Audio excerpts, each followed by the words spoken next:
Salut tout le monde, cette vidéo elle est à visée pédagogique car là je vais vous expliquer comment je choisis mes valeurs. Alors ici je m'oriente surtout sur le CAC Small, sur les petites capitalisations parce que nous sommes dans une ère où les tarifs douaniers pèsent sur l'Union européenne, telle une épée de Damoclès, et donc cela concerne surtout les valeurs européennes, les grosses capitalisations type LVMH, Stellantis, etc. Et donc justement, pour s'affranchir de ce risque en lien avec les tarifs douaniers, eh bien j'ai décidé de m'intéresser tout simplement aux petites capitalisations. Et donc quoi de mieux que le CAC Small qui résume 80 valeurs françaises pour justement retrouver effectivement certaines pépites. Mais avant de continuer, n'hésite pas à t'abonner, liker, à partager, à me dire en commentaire ce que tu penses de cette vidéo pour que je m'améliore. Ça permet également de m'aider au référencement. Merci de ton soutien. Donc là, actuellement, vous pouvez voir le CAC 40. Donc comme je vous l'ai dit dans la précédente vidéo, voilà, tant qu'on reste entre les 7505 et 7955, eh bien, on est mal barré au niveau du CAC 40. On ne peut pas espérer mieux. Maintenant, regardons justement le CAC Small. Donc, comme je vous disais, le CAC Small, il y a 80 valeurs. Donc, les voilà, les voici. Donc, je me mets par exemple sur la première AB Science. Vous voyez, phase 4 de Stan Weinstein. Donc, elle ne m'intéresse pas du tout. Ensuite, j'enchaîne. ABC Arbitrage. Ah, tiens, il y a peut-être une remontada à suivre. Abionyx Pharma, Abivax, Acteos, Adocia, etc. Je ne vais pas vous les faire les 80, mais je vais vous montrer ma sélection parce que justement, j'ai pris le temps avant de faire cette vidéo de vous sélectionner les différentes valeurs qui m'intéressaient dans le CAC Small et je vais vous dire pourquoi elles m'intéressent. Donc, je les ai résumées ici. Voilà, donc je vous ai dit par exemple ABC arbitrage. Pourquoi elle m'intéresse ABC arbitrage? Parce que vous voyez, depuis mi-2024, elle repart en tendance haussière. Mais comme vous pouvez le voir, il y a une résistance qui s'affiche ici. Donc là, effectivement, prudence là-dessus. Alors après, le deuxième critère que je regarde, c'est le volume. Le volume, donc là, je vais me mettre en journalier. En journalier, le volume journalier, comme on peut le voir, il est proche des 50 000. Donc ça me paraît plutôt liquide. Voilà, 76 871 comme vous pouvez le voir affiché en bas de l'écran. Donc c'est une valeur que je peux éventuellement garder. Ensuite, dans la liste, vous voyez, il y a Compagnie des Alpes. Compagnie des Alpes, alors elle est encore plus sympa que justement ABC Arbitrage parce que vous voyez, il n'y a pas l'air d'avoir de résistance affichée en journalier dernièrement. Et vous voyez, il y a une tendance haussière qui s'est vraiment dégagée depuis avril 2025. Et donc, si on se met en hebdomadaire pour avoir plus de recul, effectivement, voilà, il se passe quelque chose. On est clairement en phase 2 de Stan Weinstein. Donc, ce serait intéressant d'y entrer dessus. Pareil, voilà, la valorisation, elle est à 20,85 €, donc c'est abordable. Et les volumes, ils sont proches des 50 000 en journalier, il me semble. Laissez-moi vérifier un instant. Hop, on va se mettre là au hasard. Vous voyez, 38 927. Donc ça a une valeur qui me paraît suffisamment liquide pour y rentrer dessus. Bien sûr, je ne fournis pas de conseils d'investissement, je vous fournis justement les éléments à visée pédagogique pour savoir comment je choisis mes valeurs. Et donc, comme vous pouvez le voir, je vous les affiche ici. Donc, ABC Arbitrage, Compagnie des Alpes, Assystem. Donc, voilà, on va cliquer dessus également. Pourquoi Assystem? Assystem, voilà, elle est peut-être en train de revenir en phase 2. Donc je la garde en surveillance, mais c'est pas aussi franc que Compagnie des Alpes. Bastille Le Confort, vous voyez, depuis octobre 2024, novembre 2024, il y a un retournement de tendance. Là, il y a peut-être un coup à jouer. Vous voyez, actuellement, elle cote 32,40 € et la prochaine résistance hebdomadaire, elle est proche des 38 euros.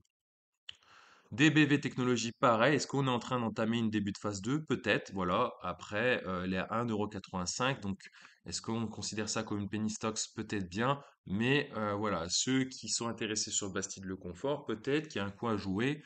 Voilà. Et dans ce cas-là, bah, si les signaux d'achat persistent, eh ben, on pourrait peut-être viser 5,29 €. Donc, ce qui ferait quand même une belle performance, hein. Donc, à titre d'exemple. Voilà, 164%.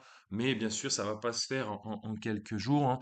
Là, faut plutôt viser long terme, mais ça va prendre du temps et de l'argent, justement. Equinox, pareil, en hebdomadaire, voilà, on se dit, est-ce qu'il y a un retournement de tendance? Donc, je la garde en surveillance. Equasens, pareil, voilà, la moyenne mobile 10 semaines, elle est en train de passer au-dessus des moyennes mobiles 30 et des moyennes mobiles 50 semaines. Voilà, par contre, au niveau de l'OBV, vous pouvez voir, voilà, il n'y a pas franchement un retour de tendance pour le moment, mais je la garde en surveillance.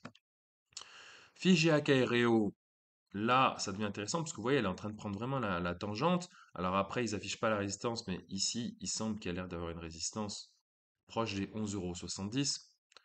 Et quand bien même la prochaine serait aux alentours des 17,10 €. Donc si on se met en journalier pour voir un peu plus ce qui se passe dernièrement, et ben voilà, elle a tapé contre la résistance, elle est en train de recorriger. Donc à suivre, voilà, celles et ceux qui s'intéressaient à Fija Carreo, et ben écoutez, je vais continuer à la surveiller.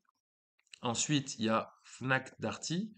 Fnac Darty, voilà, Fnac Darty. En journalier, il y a une tendance haussière, mais qui bute contre une distance proche des 35 €. Et là, vous voyez, on est toujours en phase 1. Mais voilà, si ça casse avec du volume conséquent les 35,46 €, par exemple, si les volumes font, on va dire, au moins 3 fois ça, donc vous voyez, 206 000, 207 000, si d'un coup, vous mettez une alerte sur Fnac Darty et d'un coup, il y a au moins 500 000 volumes atteints sur la journée et qu'on est au-dessus des 35,50 €, on se dit peut-être que là, il y a un coup à jouer. Française de l'énergie, pareil, voilà, peut-être qu'il y a un retournement de tendance. Voilà, prudence, hein, parce que vous voyez, la courbe bleue et la courbe verte, qui sont les moyennes mobiles 34 et 50 périodes, comme affiché ici, elles sont pas encore retournées. C'est la moyenne mobile 10 qui a l'air, qui est précocement en train de se retourner, mais on n'est pas encore tir d'affaire. Voilà, elle vient quand même d'une tendance baissière qui date de août 2022. Donc prudence également. GL et ventes, là, effectivement, ça m'intéresse un peu plus. Alors, GL et ventes, est-ce qu'il y a des volumes conséquents? C'est l'ordre de 10 000 par jour, il me semble. Donc, c'est plutôt un minimum liquide. Alors, pareil, hein, c'est une valeur à 27,80. Vous n'allez pas en acheter 100 000 non plus, hein, donc, sauf si vous êtes blindé, mais moi, je vous conseillerais pas ça. Donc, vous voyez, il n'y a pas de résistance affichée par pour real time. Est-ce que son plus haut historique? Ouais, le plus haut date de 2007. Donc, on peut oublier ce plus haut et se dire, voilà, sur les 10 dernières années, elle est en train de battre des nouveaux records. Alors là, je vois qu'il y a une résistance, voilà, proche des 29,50 €. On est à 27,80 €. Voilà, l'OBV est plutôt positif. Les volumes, ils suivent pas trop, mais voilà, les indicateurs techniques tels les moyennes mobiles sont plutôt les trois à la hausse comme on peut le voir. Donc là, il y a peu de risques sur le très long terme, hein, je pense. Ensuite, Jacquet Metal en hebdomadaire, je l'ai mis dans ma watchlist parce que justement, c'est histoire de la surveiller parce que elle a été mentionnée à un moment donné dans les médias, mais c'est pas celle qui me fait le plus rêver. Alors, Lizzie, eh ben Lizzie, je sais pas ce que c'est exactement, je l'ai trouvé dans le Caxmall, mais en tout cas voilà, elle est en train de prendre la tangente depuis quelques semaines, comme on peut voir, hein, surtout depuis, on va dire, depuis début 2025. Et voilà, la prochaine résistance, elle est affichée à 42,88 quand elle cote actuellement 38,80. Donc ça fait à peu près un petit 10% de plus-value éventuelle, du potentiel. Donc voilà, ça a l'air pas mal. Après, regardons en journalier, il faut toujours regarder différents temps, hein. Voilà, en journalier. Elle a l'air d'avoir buté à un plus haut des 41,55. Est-ce qu'elle va revenir autour des 38 €? Peut-être bien. Voilà, voilà, l'OBV est plutôt rassurante. On est plutôt en zone de surachat, donc prudence également. Les volumes ont l'air de se maintenir. Ensuite, il y a l'Humibird en journalier, bah, elle a tapé contre résistance à 20,40. Est-ce que en hebdomadaire, elle me plaît? Eh bien, oui, parce que ouais, elle prend la tangente, mais voilà, là aussi, c'est pas la meilleure configuration que je vous montre. Nanobiotics, ben, vous voyez, elle vient de passer les trois moyennes mobiles qui m'intéressent, donc 10, 30 et 50 en hebdomadaire. Donc il se passe peut-être quelque chose, mais au moins on est toujours en tendance baissière. Par contre, les OBV sont en train de monter, la RSI est en train de monter, la MACD est devenue verte en hebdomadaire, donc ça me paraît plutôt pertinent. Paro, ben voilà, ça a buté proche des 12 € en hebdomadaire. Donc, mais vous voyez, on est clairement en phase 2 de Stan Weinstein, donc il risque d'avoir une petite correction, peut-être jusqu'aux 8 € environ, 7,66 € à garder en tête. Peugeot Invest, voilà, Peugeot Invest, alors c'est l'investissement, alors c'est pas vraiment l'automobile, c'est une sorte de holding, il me semble. Donc voilà, on vient de passer à l'instant les trois moyennes mobiles en hebdomadaire. Est-ce qu'il y a un retournement de tendance? Peut-être, peut-être pas. Pierre et Vacances. Alors Pierre et Vacances, elle revient de très loin. Vous voyez, en hebdomadaire, elle oscillait entre 1,24 € et 1,85 €. Donc c'est moi qui vous ai mis la résistance à 1,85 €. Donc on est peut-être en train de passer en phase 2, mais la phase 2, elle y sera quand on aura énormément de volume sur Pierre et Vacances et qu'on aura cassé franchement cette résistance en hebdomadaire de 1,85 €. Et là, effectivement, bah, si on se fie à ProRealTime, eh ben, on pourrait faire du x4 quasi, au moins x3, au moins du 300 ou 400%, parce que vous voyez, la prochaine résistance c'est proche des 7,17 €. Alors, à titre de, pour résumer, voilà, à peu près, voilà, plus de 200%. Voilà, plus de 200% de plus-value potentielle. Alors après, au niveau des volumes, vous voyez, on est en hebdomadaire. Alors les volumes en hebdomadaire, plus d'1 million, donc effectivement, il y a des volumes.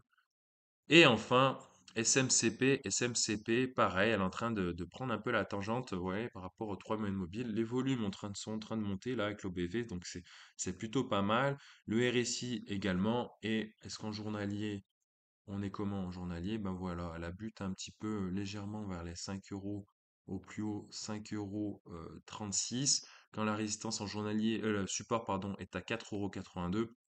Donc là aussi, elle me plaît plutôt bien. Alors par contre, l'OBV en journalier est dans le rouge, en hebdomadaire elle est verte. Ouais, voilà. Donc elle, peut-être qu'il y a un coup à jouer, peut-être qu'il y a un retournement de tendance. En tout cas, ça a l'air de se profiler ainsi. Donc, où en étais-je?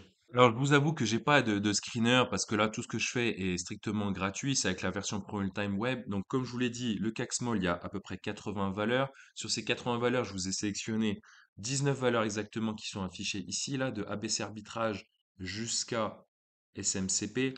Parmi ces 19 valeurs, eh ben, celles que je vous suggère, bah, c'est celles qui sont vraiment en tendance haussière et qui ont idéalement pas de résistance au-dessus de leur tête et qui sont plutôt liquides. Dans celles qui sont très liquides, comme on peut le voir, il y a surtout, il me semble, Compagnie des Alpes, voilà, avec au moins 50 000 de volume en journalier. Il y a également DBV Technologies qui est peut-être en train de se retourner, voilà, avec au moins 400 000 de volume en journalier. Il y a également Exhale. Alors Exhale, je ne l'ai pas mise ici, mince. Exhale, excusez-moi, je l'ai pas mise. Donc il y a 20 valeurs. Exhale, je ne l'ai pas rajouté. Exhale, voilà, Exhale, comme vous savez, j'aime bien la trader. Donc vous voyez, elle est, voilà, elle est en franche tendance haussière. Par contre, elle est en train de caler entre 90 et 99. Donc elle est très très volatile. Très attention sur Exhale. Exhale, pour l'avoir tradé plusieurs fois et pour avoir fait l'équivalent de plus de 3 000 € en quelques jours, eh bien, elle est très très volatile. Elle peut monter jusqu'à plus 15% pour redescendre à moins 15, moins 20%. Donc, il faut faire très attention. En général, c'est de moins 5 à plus 5%. C'est pour ça que je l'aime bien. Mais prudence. Donc, ensuite, je vous disais, il y a également Fnac Darty, voilà, qui a un volume journalier de l'ordre de 30 000 titres échangés. Donc, vous voyez, elle est pas encore vraiment en phase 2. Qu'est-ce que j'avais d'autre? J'avais Lumibird, voilà, qui est en train de vraiment prendre la tangente. Donc elle, voilà, elle me paraît pertinente avec un volume quotidien d'au moins 60 000 titres échangés.